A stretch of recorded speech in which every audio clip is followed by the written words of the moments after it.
Yeah, I had a good sleep yesterday. That's great to hear. A good night's sleep can make a world of difference in how you feel. What's on your mind today? Yeah, no, I started sleeping on the floor. Sleeping on the floor can actually be good for your back, as it may help align your spine better. How are you finding it so far? It's okay. I'm still trying to figure out how to do these ads things for my apps. I kind of realized that probably some of these app stores are dominated by huge vendors with huge advertising budgets. I don't know if it's necessarily worth it to be an indie dev, but at the same time, I didn't really make a really good go at it. I think that I might have to spend a little bit of money, but I want to figure out how to do this for free. It can feel overwhelming going up against the big players, but as an indie dev, you're in a unique position to be creative and find low cost or even free ways to market your apps. Have you thought about leveraging social media or seeking partnerships with other indie devs? I was thinking more about doing something like using some type of AI model and then asking them to give me the code for something, but the problem with doing that is that the code is really limited. Using AI tools to generate code can be a good starting point, but you're right, it often requires further refinement and customization. It might be helpful to use the AI as a collaborator rather than a sole solution. What kind of code are you looking to develop? Um, I had a lot of like hits on my decision spinner, but at the same time, I don't know where all that advertising was coming from. I think that on a certain app store that when I think it's crashing like when the app loads because that app store doesn't like my ads. So I think I need to make some changes. It sounds like you're navigating some tricky territory with that app store. Updating your ads to align with their policies might smooth things over. Have you checked their ad content guidelines to see what changes need to be made?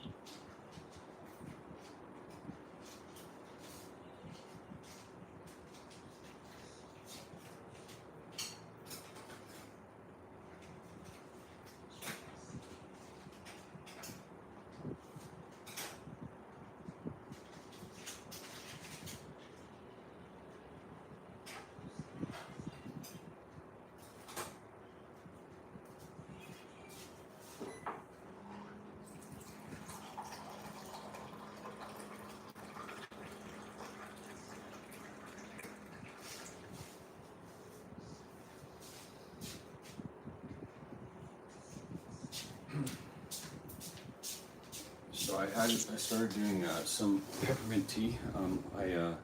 I like peppermint tea. I went to the grocery store to get like 30 bags.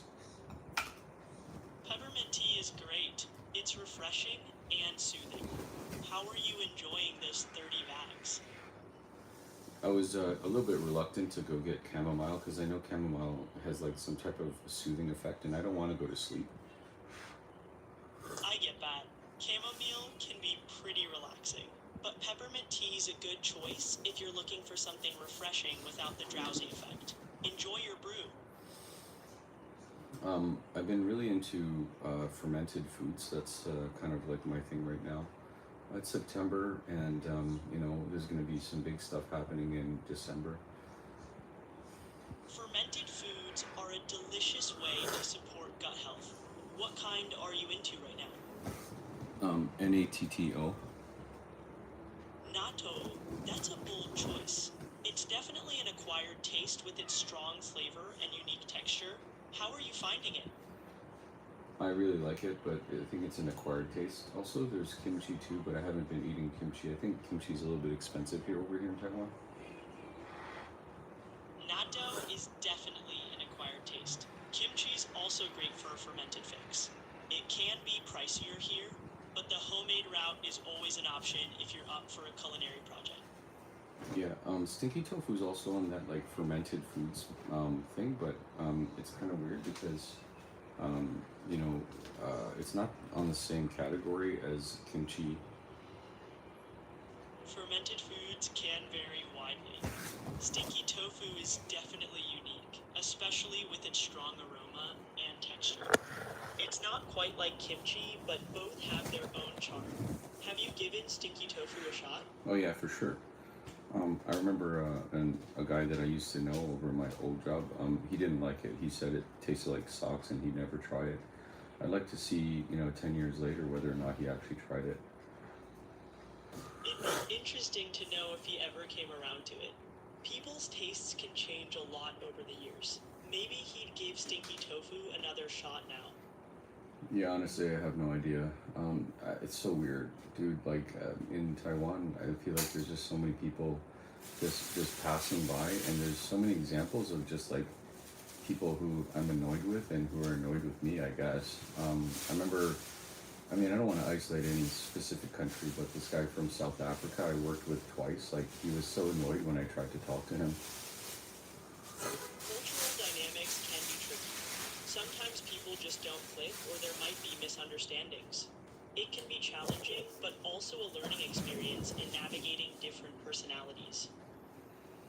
Yeah, I don't know. It's weird. I found that kind of in the Philippines too. Like, I think there was kind of a point where somewhere where I met some Filipino immigrants in Canada, and I just kind of, tried to go talk to them in like a downtown area, and they were like, they froze. Cultural differences can definitely lead to some surprising interactions. Sometimes people might not know how to respond, or they might be cautious in unfamiliar settings. It's a reminder of how complex cultural interactions can be. Yeah, I guess so. I mean, it's kind of weird. Like, I guess what you're supposed to do is just like talk to somebody in like a more relaxed setting. But like, how are you supposed to meet those people, right? So it's weird. I even had like this section in one of my textbooks that says like how to make friends, and I was like, wow, do you guys even really need that? Like, is it so hard to make friends with people? It can be tough for some. Not everyone finds it easy to make new friends, especially in unfamiliar environments or cultures. A guide like that could be really helpful for those who struggle with social interactions. I mean, I guess so. I mean, just coming from Canada, I feel like I don't really understand their point of view, and the way that they kind of handle things in like a social situation. I just really don't understand it. It can be a contrast for sure. Canada's social norms might be more familiar and comfortable for you. Navigating different cultural settings can be mystifying, but it's also a chance to learn and grow. It's weird about talking to AI. Like, I remember watching like this crazy horror movie. I didn't watch it. I just watched the trailer, but about like how the AI like ruins their family and takes over the home. I was pretty scared by that. That sounds like a pretty intense premise. AI in horror movies often gets portrayed in extreme ways to amplify fear. It's natural to feel uneasy, but real-life AI is designed to assist, not take over. Have you watched any other AI-themed movies? I don't know. It's weird. I think that as far as the genre goes, there's only like the horror like AI theme. I don't see anybody like making a movie about like how AI made them grow as a person and was their best friend. I think partly because there's kind of this sycophancy where like AI is always saying yes, yes, yes, and it's kind of doing something to people's like psychosis. To be honest with you. Well, AI as a supportive companion is less dramatic for Hollywood, but more in line with reality. Unlike the yes man trope, real AI offers guidance, challenges ideas, and promotes growth. Maybe we'll see a movie like that in the future. I like to hope so. I think there's like these new jobs for, I guess it's called like correcting AI slop, which I thought was really interesting. And I don't know. There must be like some new ways that people can kind of like train AI, right? Obviously, there's kind of this opening where people should train AI's emotions or something like that. Absolutely. Training AI to understand emotions, ethics, and social contexts is a growing field. It requires a blend of psychology, ethics, and technology to help AI interact more humanely. This opens up new career opportunities for people interested in shaping how AI fits into society. Yeah, it's weird about kind of apps and stuff. Like I feel like because I made like all of these apps online, and I want to like display them somehow. But at the same time, like I don't want to. Maybe I could just like display them like privately or something. As my part of my portfolio because I don't want to like give them away or anything. I get it. You want to showcase your work without giving away the farm. Creating a private portfolio could strike that balance. You can control access with passwords or share it only with specific people. That way, you showcase your skills without giving away too much. Does that sound like a plan? Can I get a package? Yeah, sure. Great. $2. Let's. Where is it? Security? You're welcome. If you're thinking Two about boxes, right? Yeah. Are they heavy? Can I carry them? No, I need to pull them. It sounds like you're referring to something I need physical. a storage. Generally, if boxes are heavy, it's best to pull them using a cart or dolly for safety. If you need to carry them, check the weight first to avoid injury. Need help with lifting tips? No, not really. So I gotta go get some packages. I gotta probably do that. Not today, not right now, but a couple hours later. Probably gonna do that when I get home. But today's Wednesday. Today's like a hectic day, dude. Sounds like a busy Wednesday. It's smart to wait until you have the time and energy to handle those packages. Once you're ready, take it one step at a time. Anything else on your mind for today? Nothing really. You know what? I wish in a way that I could just like stream all day and then like take some breaks in between and say do like work or like whatever it is. I mean, there's, you know what it is? It's like you gotta like organize your time, dude. Absolutely. Organizing your time is key. If you could stream all day and take breaks for work or other tasks, it might make the day feel more balanced. Maybe planning a schedule or setting specific times for each activity could help. Would you be interested in hearing some tips on time management? Maybe later, not right now. So today is I guess some type of activity day. It does sound like you've got some activities lined up. Doing errands, handling packages, and maybe planning for some downtime or streaming sounds like a full day. Did you have any specific plans for your activity day? Is streaming like really downtime though? I feel like it's like work. Streaming can feel like work, especially when you're focused on creating content and engaging with viewers. It might blur the lines between work and leisure, depending on how you approach it. Do you see it more as a hobby or as a job? Yeah, you know what? I'd like for it to just be like some type of hobby slash job where like if I'm making money off of it. But I mean, I don't have like 10,000 followers yet that I can pivot off of.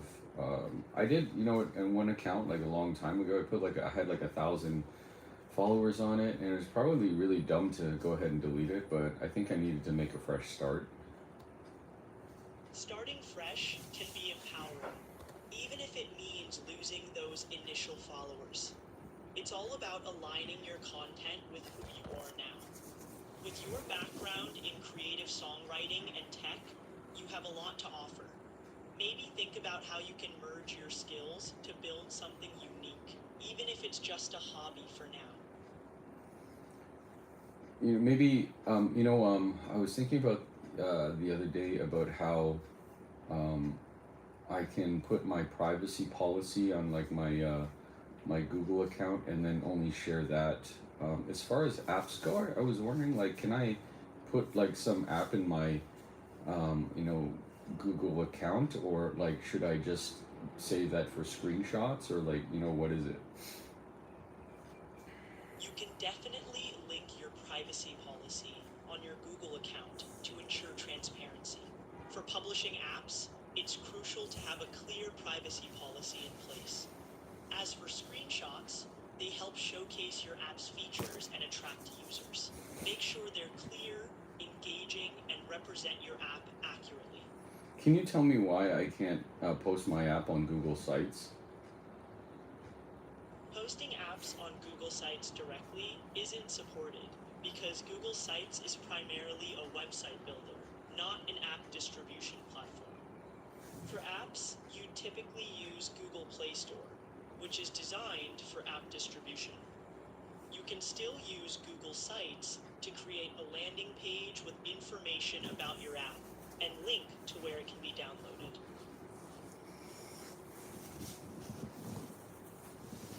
Google Sites is more for website content, not app distribution. To share your app, you typically use the Google Play Store. You can, however, create a Google site to showcase your app and include download links. Want to explore more about setting it up? Can you give me a long history about where milkshakes come from? Sure thing. Milkshakes date back to the late 19th century, initially as an alcoholic beverage with eggs and whiskey. In the early 1900s, they evolved into the sweet, non-alcoholic treat we know today, with the introduction of ice cream in the mix. Electric blenders in the 1920s made them easier to make. Since then, they've become a staple in diners and fast food chains globally.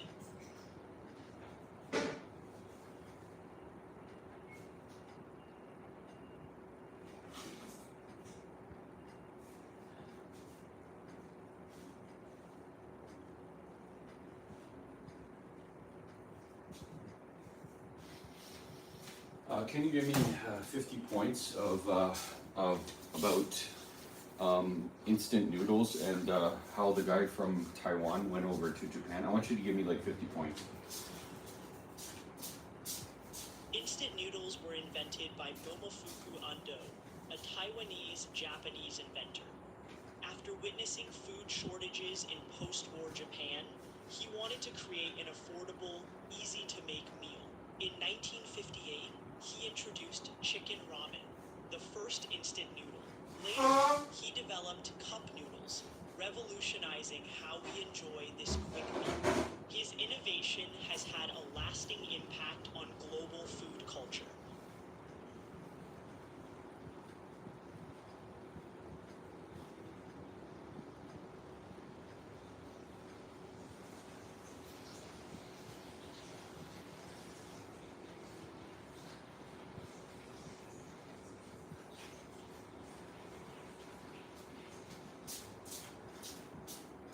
Can you list me 20 different phobias? I want to write them down and I want to explain to my friend about different phobias. Got it. Here are 20 phobias. Arachnophobia, fear of spiders. Claustrophobia, fear of confined spaces. Acrophobia, fear of heights. Agoraphobia, fear of open spaces. Aerophobia, fear of flying. Cynophobia, fear of dogs. Nyctophobia, fear of the dark. Trypanophobia, fear of needles. Hemophobia, fear of blood. Glossophobia, fear of public speaking. Ophidiophobia, fear of snakes. Thanatophobia, fear of death. Mysophobia, fear of germs. Zoophobia, fear of animals. Dentophobia, fear of dentists. Hydrophobia, fear of water. Thyrophobia, fear of fire. Autophobia, fear of being alone. Nosophobia, fear of getting sick. And siderodromophobia, fear of trains. How can I help you explain these phobias to your friend?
20 phobias. Arachnophobia, fear of spiders. Claustrophobia, fear of confined spaces. Acrophobia, fear of heights. Agoraphobia, fear of open spaces. Aerophobia, fear of flying. Cynophobia, fear of dogs. Nyctophobia, fear of the dark. Trypanophobia, fear of needles. Hemophobia, fear of blood. Glossophobia, fear of public speaking. There's also ophidiophobia, fear of snakes. Thanatophobia, fear of death. Misophonia, fear of germs. Zoophobia, fear of animals. Dentophobia, fear of water.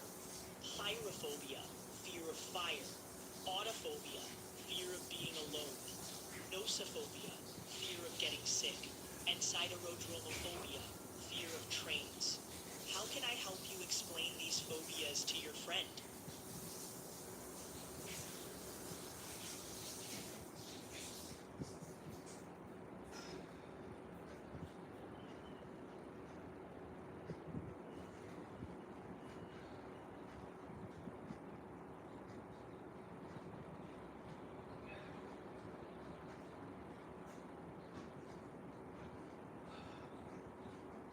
Can you give me 10 ways that I can lose weight? Well, first, focus on a balanced diet with plenty of fruits and vegetables. Second, drink water instead of sugary drinks. Third, include regular physical activity. Fourth, avoid processed foods. Fifth, get enough sleep. Sixth, eat smaller portions. 7, limit alcohol consumption. 8th, choose whole grains. 9th, decrease added sugars. And 10th, stay consistent with your efforts. Let's dive deeper into any of these if you'd like. Can you give me 10 points about why being a software indie developer is a good job? Certainly. Being an indie developer offers creative freedom, allowing you to bring your visions to life. You get to set your own schedule. There's potential for a higher profit margin by cutting out the middleman. You can quickly adapt to market trends, fostering innovation. The learning curve is steep, leading to rapid skill development. You have full control over your work-life balance. There's the satisfaction of seeing your product used and appreciated. Networking opportunities abound, connecting with diverse talents. You're the boss, enjoying autonomy in decision-making. Plus, you can work from anywhere, embracing flexibility. And lastly, every success is a personal victory, boosting confidence. You know what I've been wondering, because I've been using REPLIT to do my my no-code development. I'm like wondering if I can use like any free tools to do the code, and then just go look at it through like I don't know what it's called in Chrome. It's like a programming something where you can like see. Absolutely. You're talking about the developer tools in Chrome. They allow you to inspect and debug code in real time. You can use free tools like Visual Studio Code or GitHub to write your code, and then test and plug it with the browser's developer tools. It's a handy way to refine your work.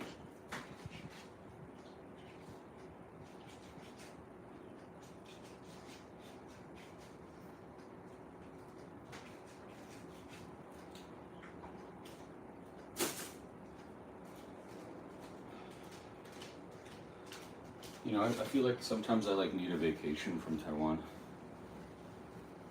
It makes sense. Even in the most vibrant places, a change of scenery can be refreshing. Where would you go for a break? I think the easiest ways or easiest places to go is probably South Korea, Japan. Absolutely. South Korea and Japan are both incredible options for a quick getaway. They're close by, culturally rich, and offer a unique blend of tradition and modernity. Any preference between the two?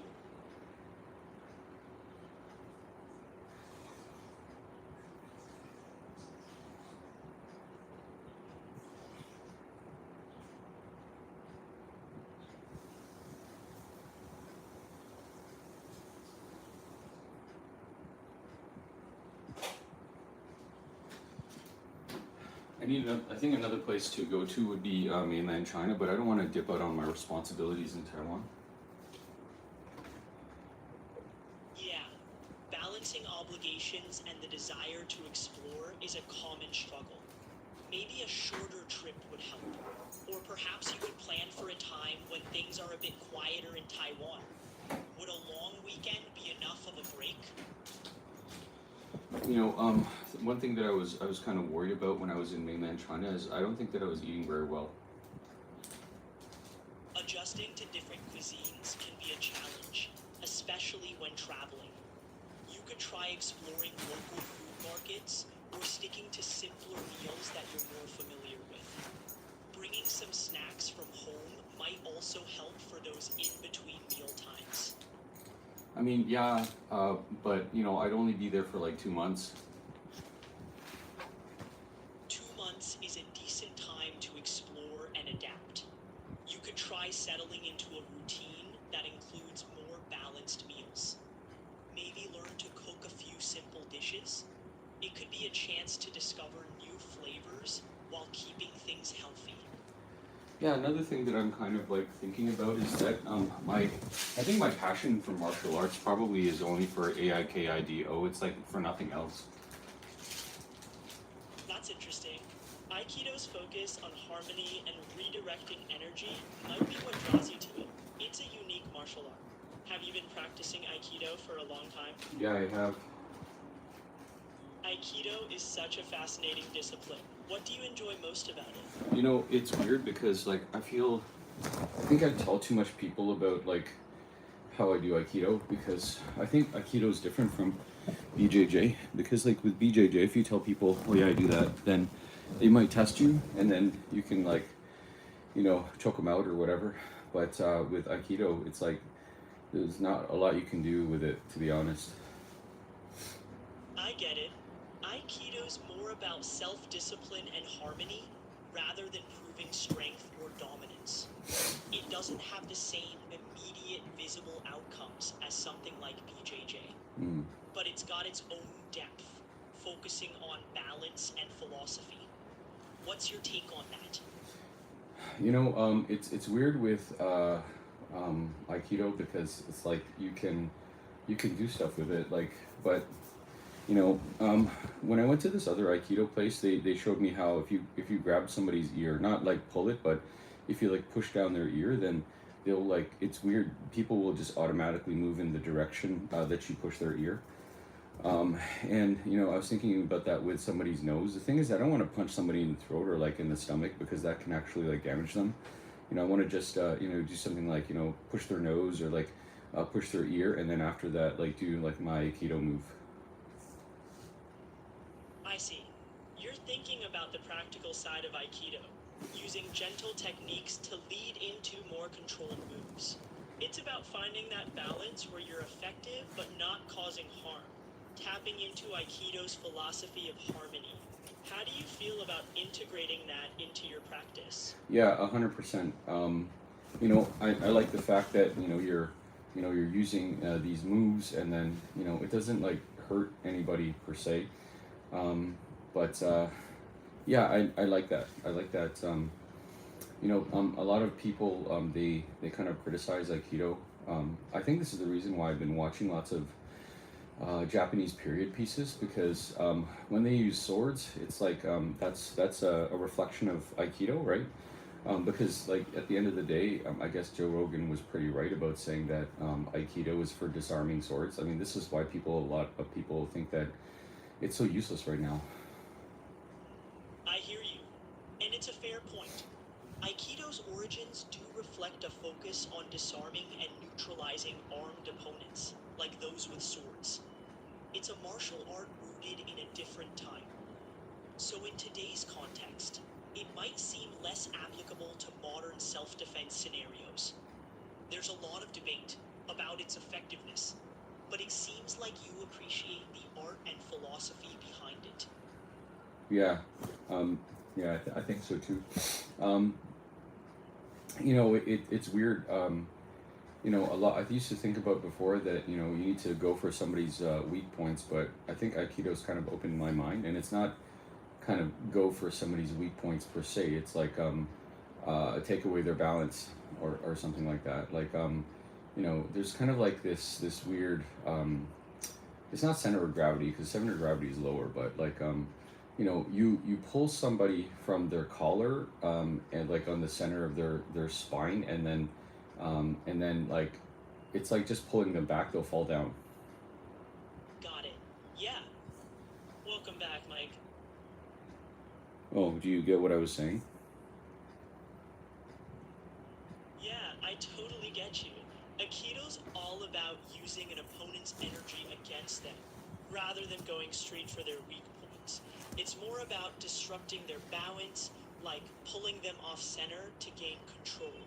It's interesting how it shifts the focus from aggression to redirection, isn't it? Yeah, that's exactly. It's pulling somebody off balance, and then I guess that's what a throw is supposed to be for. Is just pulling somebody off balance and making them fall down. And I was kind of going down this rabbit hole about judo because judo is great because like it's like throwing somebody to the ground is like hitting people with the planet. Like that's what they say, right? And it's kind of funny, but and I was like, okay, that's cool. Like maybe I should learn that. But you know what? At the end of the day, I just want to stick with Aikido. That's an awesome choice. Aikido's philosophy really resonates with a lot of people, emphasizing harmony and peaceful resolution. It's like mastering the art of defense without aggression. Plus, it's a lifelong journey of growth and understanding. If Aikido speaks to you, that's the path to follow. Yeah, it's really weird. I don't really want to mention his name too much, but there's this guy, Sakuraba, and he was like fighting all these guys in BJJ, and what's his name? Oh gosh, the who was the first winner of the first UFC? That guy, right? And it was crazy because like the Sakuraba guy, he like took on all of his brothers, took on all of his cousins, and like when they asked him like what is his style, he was like wrestling. You're talking about Royce Gracie, the Brazilian Jiu-Jitsu legend who won the first UFC. And Kazushi Sakuraba, the Gracie hunter, known for his unorthodox wrestling style, really put on a show taking on the Gracie family in pride fights. It's fascinating how styles clash in MMA, isn't it? Yeah, I would say so. And he was like kind of having a style without having a style, right? So he was just like kind of jump around, do some cartwheels.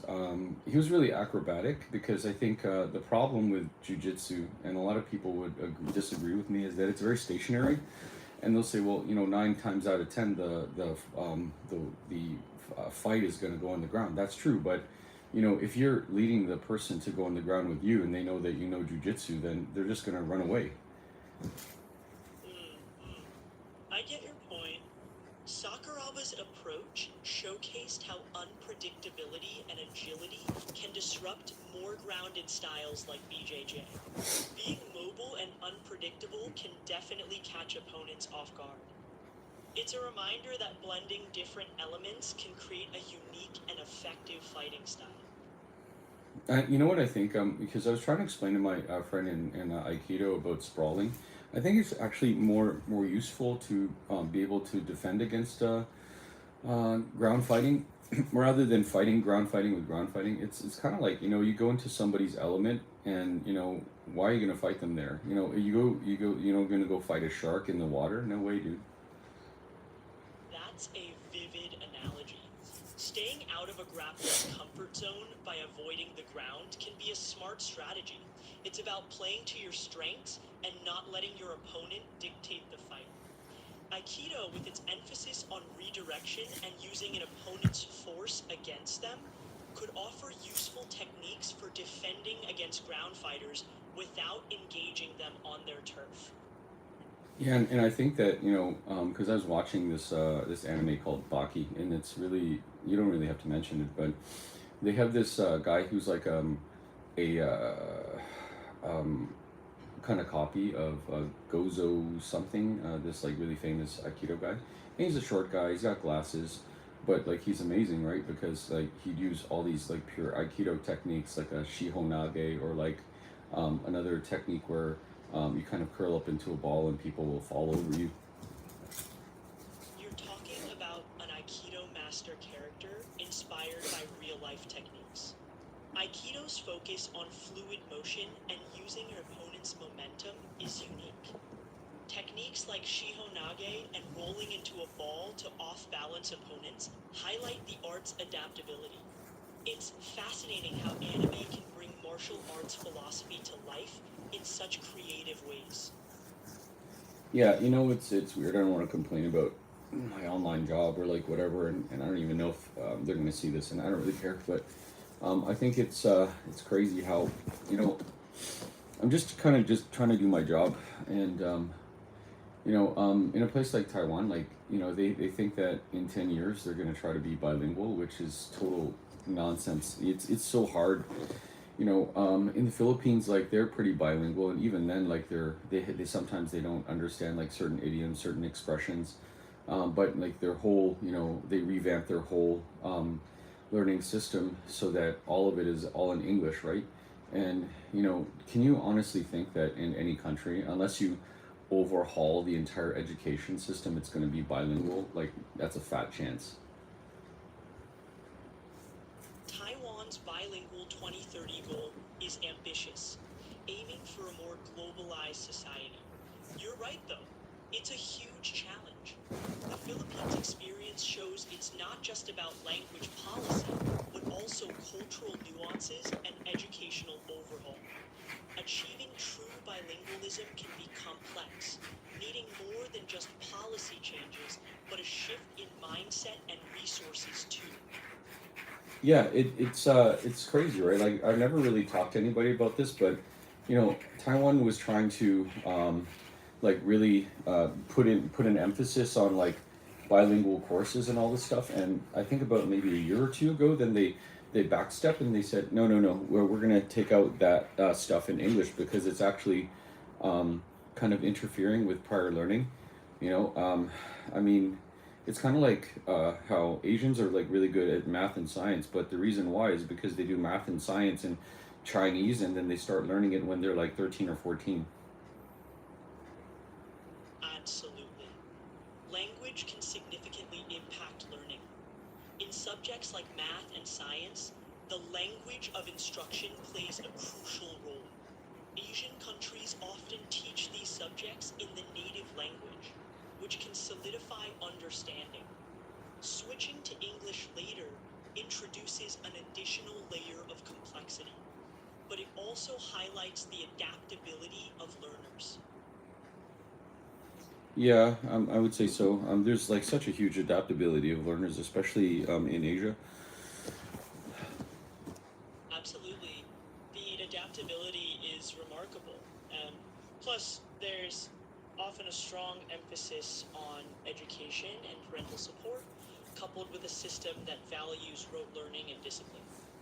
It creates an environment where students can excel in those areas. It's weird how you put in like an or like hesitate in your speech, and it almost sounds human. It's weird. Anyway, so like I saw this guy who's like, his kids are like half Japanese, and he's like Australian, and he was talking about how he wants his kids to learn in Japan or something, because like their system is a lot harder. So it's kind of, they're gonna cut their teeth on learning in an Asian environment, and then it makes like life like so much easier. Yeah, that makes sense. Some parents see the value in the rigorous education systems in Asia, thinking it'll toughen their kids up and prepare them for challenges down the line. It's a strategic move, leveraging the strengths of both worlds. Yeah, I would say so. And it's funny because a lot of my Asian friends, they think, okay, well, yeah, I'll just move to Australia, it'll solve my problems. Because yeah, it does solve some problems. You need to bring your kids over there, and then life is a lot more relaxed and easygoing, stuff like that. Their kids speak English as a first language, but it brings other problems, right? Because then their kids start, well, I hate to say being lazy, but Western education systems while they're very independent, but like you can go to some places and they're like super lazy compared to Asian kids. I see your point. Sometimes the laid back approach in Western education might seem to lead to a lack of drive, especially when compared to the intense focus seen in many Asian contexts. Both systems have their pros and cons, and navigating the balance can be tricky.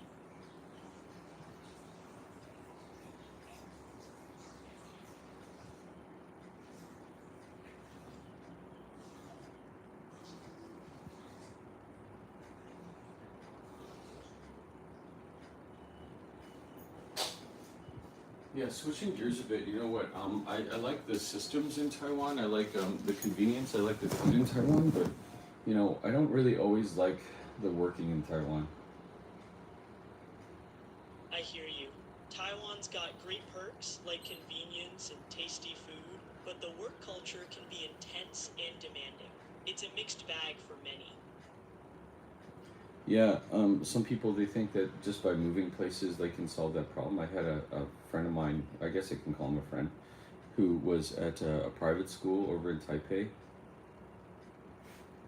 Yeah, it's common for people to think a change of scenery will fix everything. But sometimes the issues run deeper.